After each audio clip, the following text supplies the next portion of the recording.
Now, ready for the plenary discussion. Our facilitator for this morning's session is Anne-Marie Lyseng. Anne-Marie is Senior Manager for the Alberta Council on Admissions and Transfer. That's the ACAT Secretariat. And that's in the Learner Pathways area Secretariat and Learner Pathways within Alberta's Innovation and Advanced Education Ministry. She has an extra big business card just to get that all on there. It is Alberta. Okay. We are also fortunate to have three people this morning who will bring very different perspectives and experiences to bear on our discussions. Rob Pearson is with us from the Institute for Performance and Learning, Craney from the Ontario Council of Articulation and Transfer, and Janet Lane from Canada West Foundation. Each of our three panelists will have an opportunity to speak about two issues. The first deals with challenges we have in Canada in recognizing adult learning and the knowledge, skills, and competencies coming from work and life experience, not to mention lack of awareness of PLAR. And the second question we'll deal with is RPL QA manual, how it might be of use in the sector. So please join me in welcoming Anne-Marie and our three panelists, Rob, Glenn, and Janet.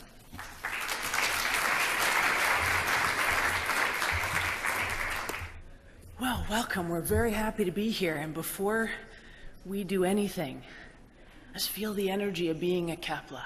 Come on, share it with me. Come on now. All right. And it'll be up to you to guess what other backgrounds I might have in my life. My students used to call me Anthony Robbins. That's another story.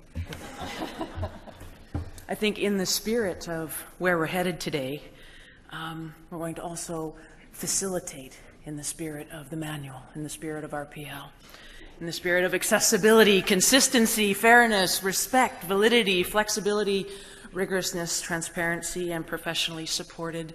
It might even involve an interpretive dance, but the panel's not aware just yet. Because that would be experiential learning that we could assess together before we go. You didn't know that, but it'll all be good, trust me. I'm good for anything. And as a part of that journey, all humor aside, those really are such important grounding principles that we're going to talk a fair amount today about throughout your whole conference experience. And specifically with our amazing expert panel, we're going to start by having them introduce themselves, because that's far better than me reading from the booklet. They will give you a sense of their stories and a sense of their background and why RPL, recognition of prior learning, is such a challenge in some cases in terms of awareness and uptake and making sure that that consistency and application can happen. So on that note, Rob, if we could start with you. Sure. So I had the opportunity to meet Bonnie for the first time about a year ago and learn about CAPLA. And it was like, I don't know, it was this amazing moment for me of lights going on and connections being made. I have the great privilege of leading the Institute for Performance and Learning, which is Canada's largest and only national professional association for workplace performance and learning professionals. We have 3,000 members across Canada. We have 16 chapters from coast to coast. We do all kinds of programming throughout the year. In fact, our national conference is coming up in about 3 weeks. And yeah, we've been on a pretty interesting journey of our own at the Institute. We rebranded on September 21st. We were the Canadian Society for Training and Development. Now we're the Institute for Performance and Learning. And the rebrand really signals some really powerful things for us. It signals a bigger tent, I think, for our members and for the profession. The word training really didn't capture, I think, what we did and what we do and what we will do in the future as workplace learning professionals. And the word performance has really resonated with our membership as a word that really speaks to the outcome of the work that we do rather than what we do. And I think the word institute signals a renewed commitment on the part of the association to evidence-based best practices and to research, which we're going to be doing a lot more of. So that's a little bit about the Institute for Performance and Learning and what I do. Oh, sorry. Very good. Totally apologize. I was hearing a lot of ground noise in the background there, but I'll address that in a minute. Thank you, Rob. I appreciate that. Yeah, my pleasure. And I think in transitioning that, if we could just continue, excuse me, I don't know if, I apologize, excuse me. I don't know if Janet, if you'd like to go next perhaps and share a bit about your organization and the connection of skills and competencies and how that in some cases can take a backseat to credentials. Okay. Please, thank you. I'm with an organization now called the Canada West Foundation, which is a think tank. It is a non-partisan think tank based in the West, and we do research into three main areas.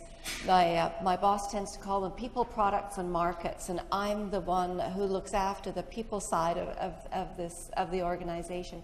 And I'm looking at human capital development and skills shortages, skills mismatches, competencies, looking at all kinds of levels of education and training. In my previous life, I was the executive director of Literacy Alberta, and I feel Bonnie's pain when you're in an organization that is experiencing some difficulties. So since I left Literacy Alberta, it lasted another 2 years, and then unfortunately had to fold because of lack of funding. And these kinds of organizations that offer so much, whether they're national or provincial, to the practitioners in the field, where those infrastructure organizations are at risk. But what I was thinking about as I was asked to be part of this was how in my previous work, when I was very much about literacy essential skills and the importance of these things, I came across through my work with people who were doing prior learning assessment, mostly in the immigrant community, because that's where the majority of the people in this country who understand that they have a need to develop their language and essential skills are often in the immigrant community. A lot of Canadian-born people think, well, I can read, and they don't realize that they can't read well enough to get ahead. And so I was thinking about how the prior learning assessment, the people who do this work, the people who I had come into contact with, were not as well revered perhaps as the people who are in this room at post-secondary, who are really doing some really high-stakes work around assessing competencies and credentials coming in from other countries and from other organizations and education, and how important that is. Because in the literacy field, we're working with people who've done a lot of non-formal and informal learning. And what I was thinking about what to say for this question was the importance of knowing that we are learning all the time. In fact, there are some of us that think that it's a really good day when we can acknowledge that we've actually learned something. And we do learn all the time, but often we don't take the time to reflect on that we actually have learned something. So it's passive learning, and we're not taking it in and we're not acknowledging it for ourselves. And then we forget to perhaps assume, not to get that learning credentialed. And in many places that's not possible.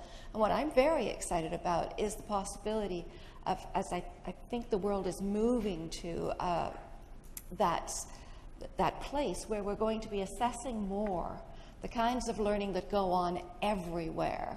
Some of it is formal and it needs to be acknowledged, but some of it is more non-formal or informal, but it's just as valuable if you can have it assessed and prove that you now have competencies that you didn't have. Believe me, 2 years ago when I started at the Canada West Foundation, I was nowhere near as good a writer as I am now. I've got clearer, I've got more able to organize my thoughts.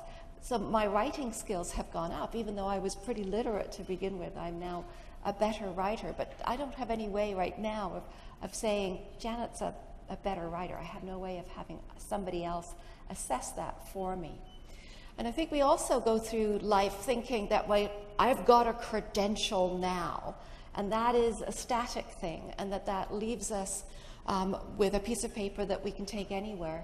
We forget that learning increases with practice, and it also decreases without practice, and so that we need to actually be assessing on a fairly regular basis, because if you haven't been using your skills, you will lose them. And those are my thoughts on the question. Thank you, Janet. I think related to that question, we're also curious, Glenn, of how you would feel from the ONCAT perspective and positioning RPL alongside some of the formal credentials and credit transfer pieces that are also part of the pathways in the system. Yeah, absolutely. So my name's Glenn Craney. I'm the executive director of an organization called ONCAT. We're a relatively new organization. We were founded in 2011, and I've been with the organization for just over 3 years.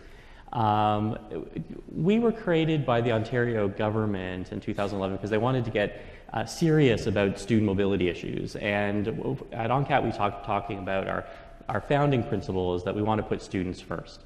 And that students who have learned something shouldn't have to redo that learning as they transfer between learning opportunities and learning opportunities. And as part of that, creating us as an organization, the government came out with a policy and a policy statement about learning. And I saw some government people in the room, so I'm not trying to offend, but it's a long document. It's about five pages. But what we take away from that here at ONCAT is that there's kind of 3 key issues that we want to look at when we're dealing with students who are transferring between different types of learning. And it's that we want something that is comprehensive. We want something that is is easily applied and easily understood, and something that's transparent as we start to move forward. And what I find interesting around awareness for RPL is that is part of the package, but not necessarily part of what we look at first and foremost.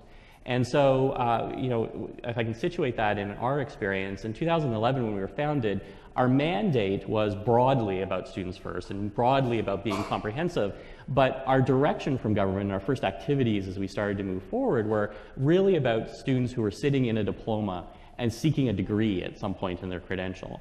And so if you look at all the activities and the report outs that occur from ONCAT in the early days, they're really, really focused on those types of students. But as we started to go and talk to our 45 members, and actually, maybe I'll just read the room. Lots of post-sec people here. How many people are from Ontario post-secondary institutions? Okay, I saw some familiar faces. So you are our members. One thing I feel the need to say is that, well, we were created from government and we are funded by government. We actually aren't a government agency. We are an independent not-for-profit organization. And government did that on purpose to set us up as a members organization. So we work for you. And what we do is we work with the institutions to find solutions that matter for you. And from that perspective, what we started to do is we talked to our members and we talked about the types of activities they wanted. And more importantly, when we talked to students, and we have ongoing conversations with the student organizations in the province, we said, well, transfer is actually more broadly based than just that formal, you got a diploma and you want a degree. And a whole lot of other things started to come onto our agenda, including RPL. I think my challenge here, and part of the issue that we were asked to talk about was awareness, is how that actually ranks and how that moves forward. And what I find as we start to survey institutions in Ontario is there's a lot of uneven practices. So when you talk about universities, they say RPL, well, we don't do that, is usually the first piece that comes forward. But that's actually not true. If you start to dig deeper and you start to talk about that, they start to have things like special admission requirements, which are forms of RPL. Or they talk about challenge exams. You know, personally, I first came into that with my wife, who was a professional for 3 years before going to get her degree. And she moved in and said, okay, well, you've worked in the accounting field for a number of years. We know you have some learning. There are these challenge exams you can take to prove that you have that, but we prefer you don't do that. We like you to take the courses again and pay the fees. And so my wife actually wrote the challenge exams and moved forward. So it does kind of exist, but it's not at the forefront of people's minds. On the college side, in the college sector within Ontario, at least, it is formal. There are policies for that, but most of them are focused, again, on student fees and making sure that students are treated fairly as they're charged for RPL assessment. But the way that institutions do this is different as it moves between sector to sector. And in fact, we spent some time over the course of the last 18 months. We were tasked with by the minister of the day to create a set of operational policies that students who are looking to move between institutions follow. And what they wanted was one standard set of standard operating procedures that everyone would use. And we decided, as a member organization, we decided to do something slightly different. We actually went for a principles approach. We said, how should students be treated through the transfer process with related to prior learning? And then we've aligned the operating procedures to the principles. So there's many different ways you can go about it. But as we did that, RPL was part of that, and we had working groups with students and with colleges and with universities. And the best we could come up with was a statement that said, if you have RPL, you should tell students how you move forward with the RPL. And that gave us an opportunity to actually talk to institutions about how they were implementing it. And there's as many different ways that the students are treated through this process as there are institutions. And I think it's important for us to start to grasp our hands around that, start to raise awareness. Because the issue really isn't that people don't want to embrace this and don't want, the issue isn't that institutions are looking to have students repeat learning. It's that the practices aren't really there and to move forward. And I'm more than pleased to be here today to actually learn from all of you who are the practitioners in the field about ways that we can help as an organization, at least within Ontario, to move forward. Thanks, Glenn. I think in reflecting on all that's just been shared already and thinking about these different perspectives on recognition of prior learning and awareness and buy-in and thinking the so now what part. And I really appreciate that sense of the discussion about, in essence, how you define it, how you assess it and apply it, and how you communicate it. I think, in a sense, not to summarize, but just to kind of highlight some of those key points is so critical. And similar to your point about feeling like a better writer, I think I feel a little bit better informed about some of the perspectives here that are involved in what you're sharing with us. And on that point, I'm wondering if you could share a few of your perspectives with us. I'm not sure if our polling is geared up and active, but we'll do it old school, and we'll be okay either way if we have our questions. And think about just reflecting on some of your thoughts and on some of the comments that have come from the panel as well. And so we'll give it a try, but if it doesn't work, we'll use the old school. If your organization offers RPL services to adult learners and immigrants, what method is the most effective? So handing out an RPL brochure, advertising on our website, discussing RPL with candidates at the initial interview as a part of the process, having RPL policies, but not necessarily a lot's happening at the moment, or none of the above, we haven't perhaps engaged in that yet. And let's just give it a half a second here. I think it may be working.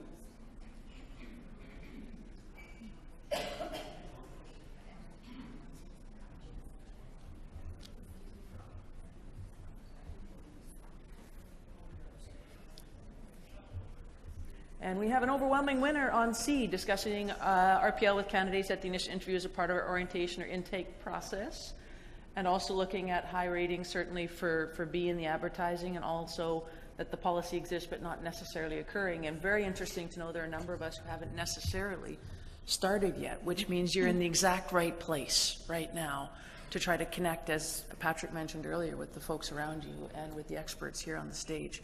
And we don't want you to be shy throughout this process. So maybe we'll take another question here. If RPL is not well understood, how can more people become better informed? Social media, B, presentations and workshops, as we are today. Local communities where practitioners and other stakeholders can come together. Government-led initiatives, different funded projects or agencies or ministries. E, none of the above, or F, all of the above. And again, we'll give that a second because I believe it's working now. Sorry to pivot. It's okay. I'll be honest, I'm too old to see that one over there. 29.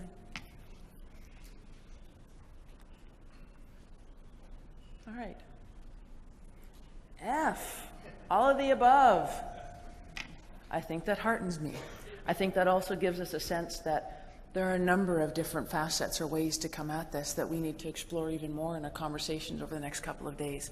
How do we do all of the above and also afford it and have the workload pieces, et cetera, to make sure we get to those people who really need it? Next question, please. Would you agree or disagree with the following statement? Most people understand that experience is valuable, but they don't get the connection between experience and assessing and recognizing skills, competencies, or learning. A, agree. B, disagree. C, don't know. D, don't care. Who wrote that? That's just to see if you're listening. I feel like a waggle's coming on here.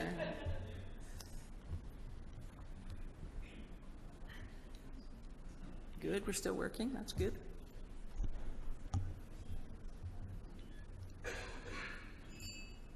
I'm so happy. Not that it's, for me, but I think getting the sense, understanding the experience is valuable, but might not be getting that connection. This is actually a really powerful answer, because the connection between experience and assessment, and then some would also say in reporting, and what we do with that information and how it grows is so critical to so many things in our worlds, whether it be funding, whether it be the way the structure connects, as Glenn was talking about earlier, related to formal methods of communication if you're in an institution, or informal or experiential related to the other skills. And I believe we have one more. Who should be responsible for promoting the awareness and practice of RPL? Provincial territorial governments, each institution, agency, regulator that receives government funding. C, the federal government departments responsible for immigration and employment. D, none of the above. Users need to take responsibility and become better informed. E, 1, 2, 3 above. In other words, ABC. It was a test for me, I think.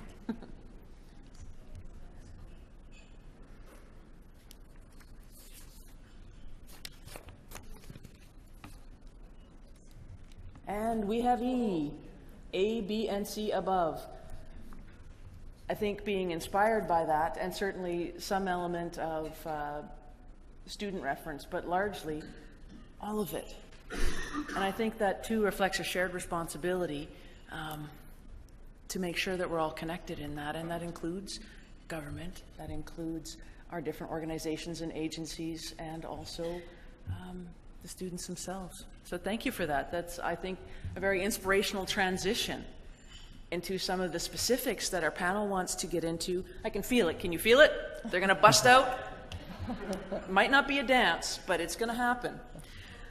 In making this kind of concrete connection between the manual and the work that they do as sort of an overarching piece at this point.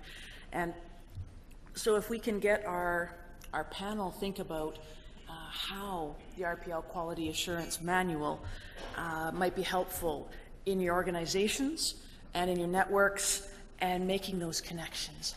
The how-to, if you will, the application, the making it happen. And so maybe we'll start with you this time, Glenn? Sure. Thank you, Anne-Marie. I actually feel that if we actually started dancing, it'd be Dancing with the Stars, and you would be my star. There you go. How's that? Okay. Well. Okay, this is my attempt at. There you go. Thank you. So I think where I left off in my last talk, and thank you for coming back to me, is the issue around how we're looking to move forward with RPL as an organization, at least within Ontario, or at least with the thoughts currently of where we are in ONCAT. And the thing that I want to leave you with today, and I'm going to be around for the next 2 days, so I want to have a chance to talk to many of you as we move through the rest of the conference, is again exactly how we approach you and how we support you as organizations moving forward, and actually how we support the other organizations that aren't doing this or aren't necessarily following the promising practices that the manual talk about. As an organization, when I first met Bonnie and learning more about CAPLA moving forward, the first thing you talk about is, do the organizations actually share the same goals and principles? And I think the thing that struck me most about reading the manual is absolutely that we do. Anne-Marie started off by talking about the guiding principles of accessible, consistent, fair, respectful, valid. All of these are exactly the same principles we move forward with. We talked about. I talked about ONCAT that we moved through this 18-month consultation with our members, talking about how principals and students should be treated. And at its core, these principles are exactly the same. And where we landed with that process as an evolution at ONCAT was talking about providing information for students. All of our research says that students actually don't know how to actually access these things as they start to move forward. And that's the piece that's frustrating. So we've opened the door and we're starting to provide more information for students, working with all of you about how the students can actually find out more about RPL. The issue as we continue to talk to them is, what are the best practices, what are the promising practices moving forward? And I think the manual comes at a great time for us, and if we're looking at partnerships in terms of how we actually partner with organizations like CAPA, organizations across the country, in terms of looking at exactly how you do that and move forward with it. So we're very excited about partnerships. We're very excited about helping you infuse the manuals into the institutions, at least with Ontario, and making things fairer for students. Excellent. Thank you, Glenn. I appreciate that. And perhaps then, I think transitioning to Janet, if that would work well for you at this point, in the same type of question, connecting the manual, in a sense, to your organization. The manual is so well put together. It is really a work of art, and you should be congratulated on the work. I think that one of the things that I liked about it was that it embodies adult learning principles everywhere. And I think that in my work as an adult learning provider at one point, and then working with an organization that was infrastructure to providers, this kind of manual goes a long way to making sure that the people who are in the field realize the value of their work and their professionalism, and how what they do really matters. And so congratulations on that. I think too that it also will be very useful, and this is what I see in my work, that employers are perhaps too busy, or perhaps too busy making money in many ways. Certainly those in Alberta that I've talked to about the need for upgrading the skills of their workers, or recognizing the skills of their workers, or recognizing the skills that their workers don't have. Employers have said to me, Janet, we're fine, don't worry, go away. But I don't think that employers are fine. And I think that there's a lack of productivity in this country that comes from not having workers who are mismatched with their jobs. And if we could just ascertain the skills that they have and assess them for the skills that they have, and realize what it is that they can do well, and then build on those strengths to fill the gaps between what they have and what they need to have in order to do their jobs really well. And I think that prior learning assessment would be a huge tool in this for employers that they have not yet begun to understand. They have put all their faith in a credential from a post-secondary or even a secondary school that actually does not necessarily meet their needs. And we're hearing it more and more and more from employers about how I want a job-ready candidate. I don't just want somebody who's got the credential, but they don't know how to solve that problem, how to fill that gap that they've got. And so they've been trying to hire their way out of that problem. This person isn't working for me. Let's try the next person. Well, you can't do that anymore. We have to take the people that we have, we have to nurture the people we have, we have to encourage the people we have to fill the gaps that are there. And the first thing to do is to build on the strengths that people have. Because people come to jobs with all kinds of strengths that aren't recognized. People are way more than their job description. I'm giving away part of my presentation later today, but people are so much more than the credential that they come with. And so prior learning assessment would be able to help them assess and credential what they are bringing to the job, and help to ascertain what the gaps are that they need to fill, which is one of the reasons that I'm so passionate about this, because I think that employers need real help. And so some of you are working with in the employment situation or with employers. This manual is just, it's a godsend to you. Thank you, Janet. And Bonnie didn't pay her to say that. No, I appreciate those connections. And I'm wondering, Rob, if you could share some of your connections as well to the manual in your work. Sure. I think, and just building on those last comments, thank you. For me, the link between post-secondary education and the formal education system and the needs of employers, that link is the learning that goes on in the workplace. Most of what we learn as adults happens on the job, like by far. And I think, when I think of our members in the Institute for Performance and Learning, these are the folks that create interventions, they create learning programs, they create mentoring programs that kind of skill up folks who are coming out of formal education so that they can do the work effectively on the job. And that's a constantly shifting and changing landscape because businesses are constantly changing to keep ahead and keeping ahead of their competition. So I see RPL as this really important tool set in beginning to better educate and better train up workplace learning professionals to be able to create programs and to be able to structure programs in a way that there's a measure of transferability, which I think there's some of that in the workplace right now, but not a lot. So, the skills that I acquire, these amazing skills you've developed as a writer, how does that get captured and recognized when I go to another employer, or gets even recognized so that, yeah, I don't need to go to that training program on writing and waste a lot of money of the employer. And so I see this amazing manual as a way of beginning to develop the skills that I think are lacking, certainly amongst workplace learning professionals, to be able to do this better, because it's so critical to have it happen. Oh, I appreciate that. And I think related to all of your comments, in trying to get that sense of that practical application, that way of taking the concepts that you're going to, the principles, the steps, the checklists, the self-assessments, those pieces. And as you have your experience over the next couple of days, I think you're going to find that there's a lot that you can do with this information, and not just in general, but very specific to your work. And I appreciate the applications from all the different areas that were shared workplace-wise today. And I know that we are short on time, as I've been given that a very important signal.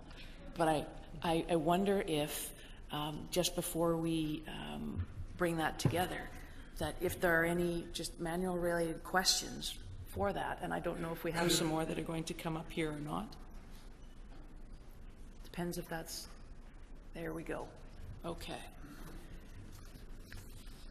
They're going to come up anytime now. There we go. All right.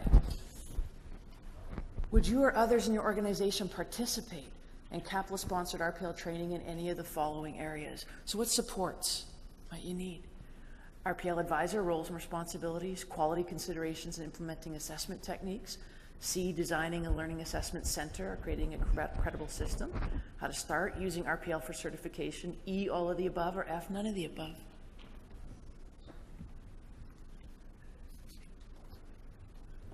And I do believe we're working again. This is good.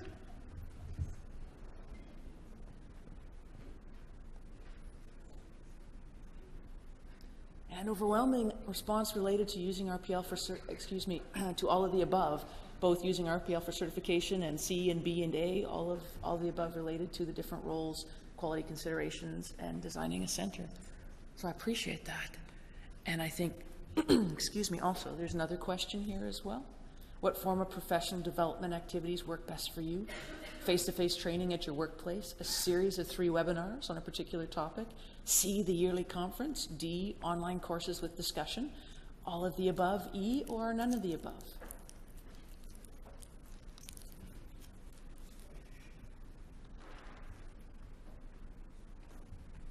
I can feel it. It's going to happen. And E is still a winner. You know, we should be having some lottery tickets or something here.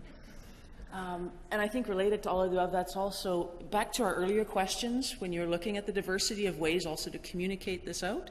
I think this relates to that answer, very important. And I believe you have another one as well. Do you think prior learning assessment should be certified, yes or no?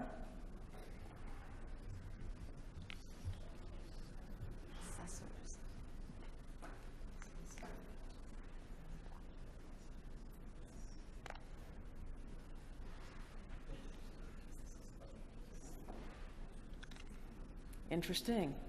So some debate, I think, that could be easily unpacked there, related to 68 yes and 32% no.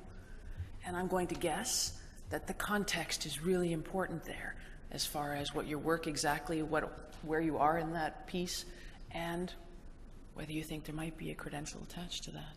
I think there's some very good dialogue there to unpack. Now, I'm going to guess, Bonnie, that we don't have time to unpack that, like I might at this point. Would that be accurate? One more? Yes? Do you think CAPLA would be the best organization to certify RPL advisors, assessors, and organizations? A, yes, or B, no?